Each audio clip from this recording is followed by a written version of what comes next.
Alright, in this video I'm going to be showing you a quick training drill that you can do in Tekken 7, and everything here will also apply the same way to Tekken 8, which comes out in 2.5 months. And if you can master this, you can basically make yourself invincible, or at least nearly invincible. If you just block high, then you can block your highs, block your mids, and for extremely slow lows, you can block those on reaction. And you can also break every throw on reaction, with very few exceptions. The only other thing that can possibly hit you during this time is unblockables.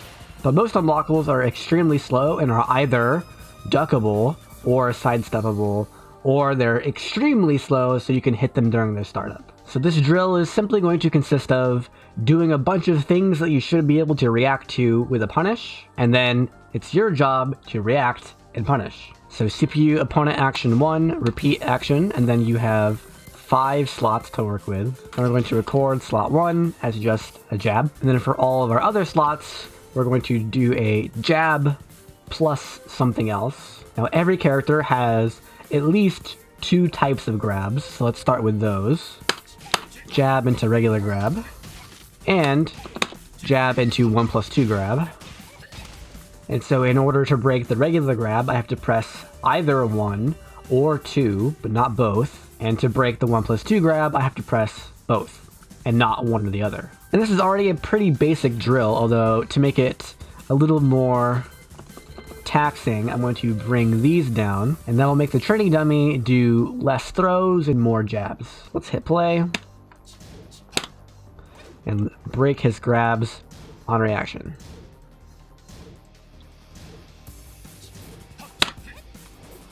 And already we've broken one of each.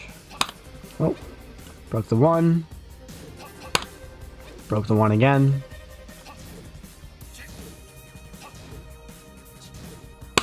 Broke the 1+2. So that's a very, very simple training drill that you can do to help you with breaking throws. And those are things that every character can do. However, there are a couple of things that you might need to add to this training loop that only certain characters can do.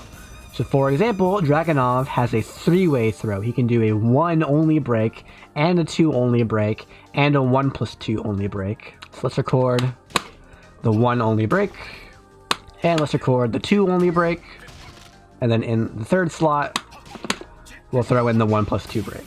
And in case you're unfamiliar with Tekken, you can tell what break you need to do based on the hand that he reaches out with. So for example, if I reach out with my left hand, the opponent has to press 1 to break it. Or if I reach out with my right hand, the opponent must press 2 to break it.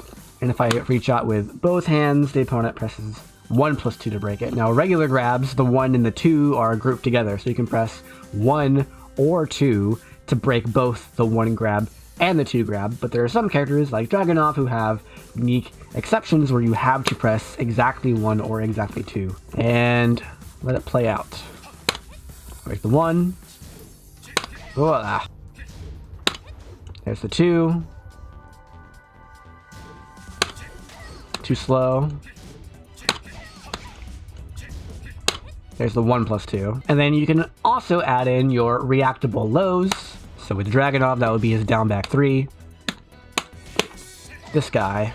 Very important that you're able to block this on reaction, because it's a full combo if you don't. Or if you do block it, you get a full combo on him. And you can also use this as an opportunity to practice your combos. Like that. First try. Break the 2. Ah. Break the 1+2. Ooh, that was 1+2. I thought it was 1. Oh, got me again. He's only doing 1+2. Wow, he got the mistake edge. This is obviously something that I have not practiced enough. Ah.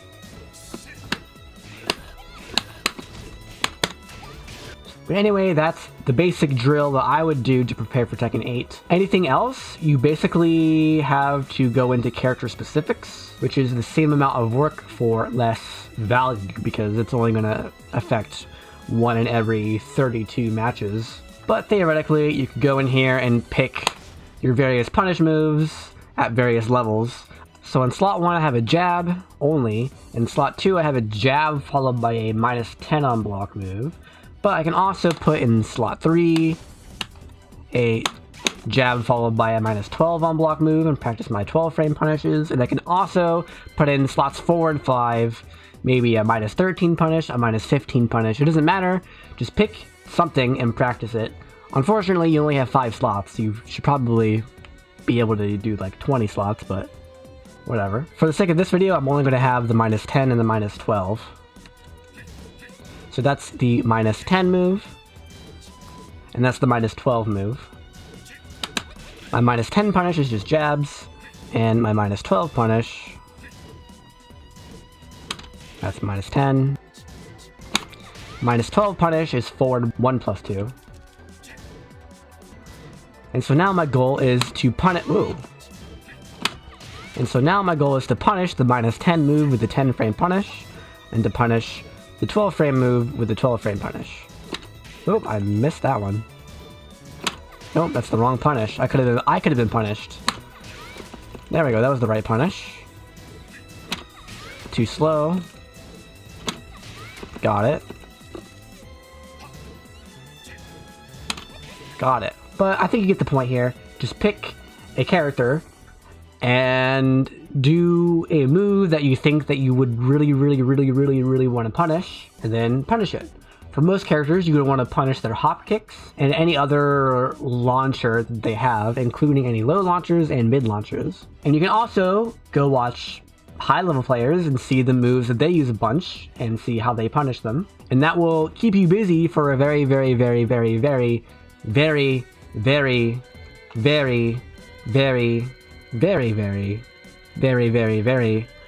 long time. In a game with 100 moves per character, with 32 characters, that's 3,200 moves that can potentially get punished. So yeah, there's a lot of homework that you can do, but you don't necessarily need to do. I would recommend first learning punishable versus not punishable versus plus on block moves. And the next step would be to distinguish between the slightly punishable moves and the launchable moves.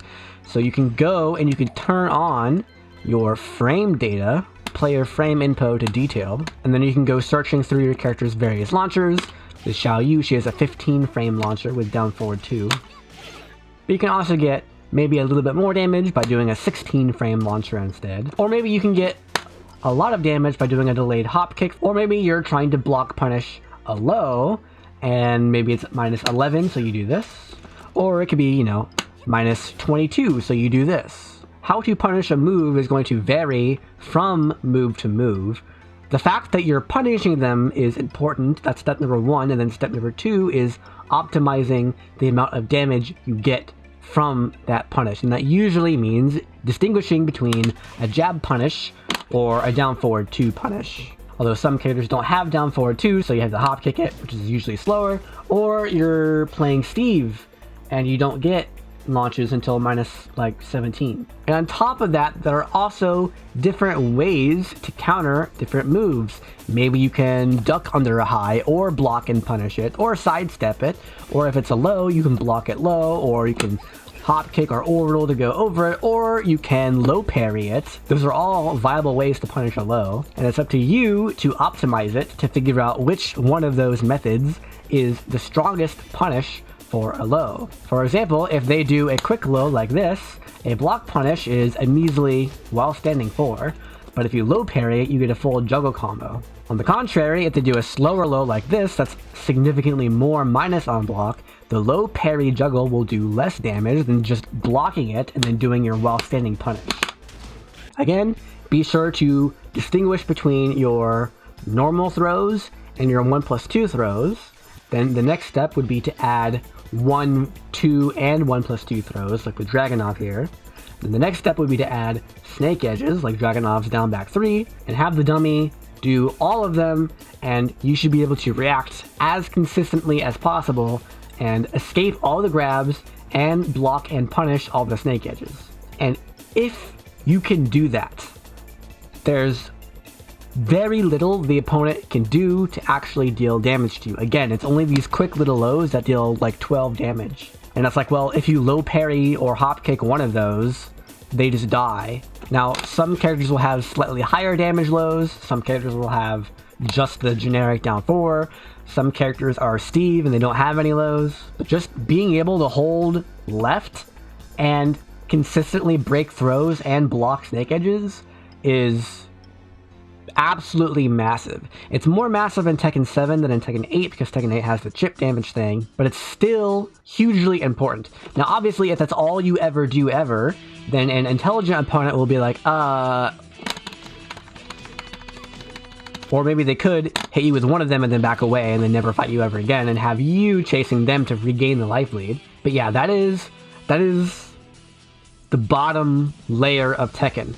If Tekken didn't have quick lows, then the game would just be a reaction time test, kind of like Street Fighter 6. Now, you need to be able to do the reaction time tests, but once you're able to do the reaction time test, the game just opens up even more. But yeah, that's all I wanted to cover in this video. Thanks for watching. Be sure to join on YouTube, subscribe on Twitch, and become a patron on Patreon. This video will be available to patrons 12 hours early. But yeah, thanks for watching. I hope you learned something.